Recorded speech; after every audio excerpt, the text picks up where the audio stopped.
皆さんこんにちは、ゆうとです。今回は軽バンの床を快適な車中泊仕様にする方法をお伝えします。軽バンの床はフルフラットになる車種が多いですが、マットをめくると凹凸があることもあります。キャンプ用のマットを敷けば車中泊はできますが、寝る時間以外はあまり快適ではないので、フラットにしておくのがおすすめです。使う材料は100均グッズが中心で、本格的な工具やスキルは不要なので、ぜひチェックしてください。それでは行きましょう。まず材料ですが、ジョイントマット、アルミ保温シート、お好みのラグマット、この3つだけです。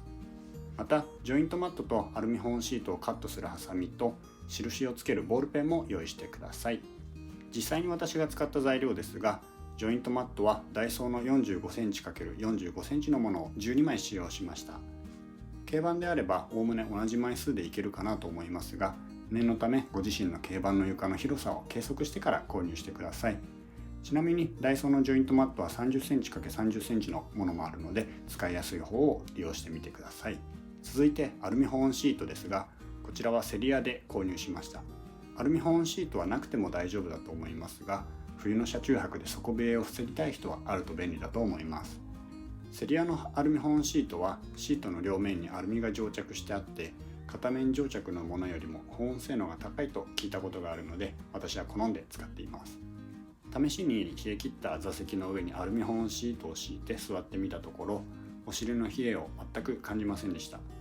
なので寒さが苦手な人や寒い地域で車中泊する人は用意しておくといいかもしれません。ラグは車内の雰囲気を決めるアイテムなので、好みのデザインのものを選んでください。また肌触りがいいものを選ぶとゴロゴロした時に気持ちいいと思うので、肌触りを重視してもいいかもしれません。ちなみに私はチャイハネというブランドのノマディブランケットを使用しました。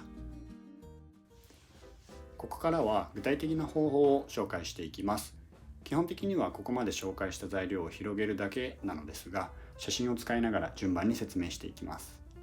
まずはジョイントマットを敷いていきますが、ただ敷くだけでは端っこが折れ曲がる箇所が出てくるので、床の形に合わせてカットしていきましょう。DIY が得意な人はきっちり測ってカットできるのでしょうが、私はそんな技量を持ち合わせていないので、ペンでなんとなく線を引いてハサミでカットしました。また後部座席のシートベルトが床に固定されている軽バンはその部分もカットしておきましょう。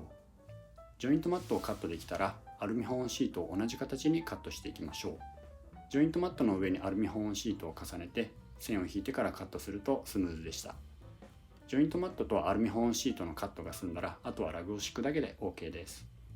DIY が苦手な私でも確か1時間ほどで作業が済んだと思います。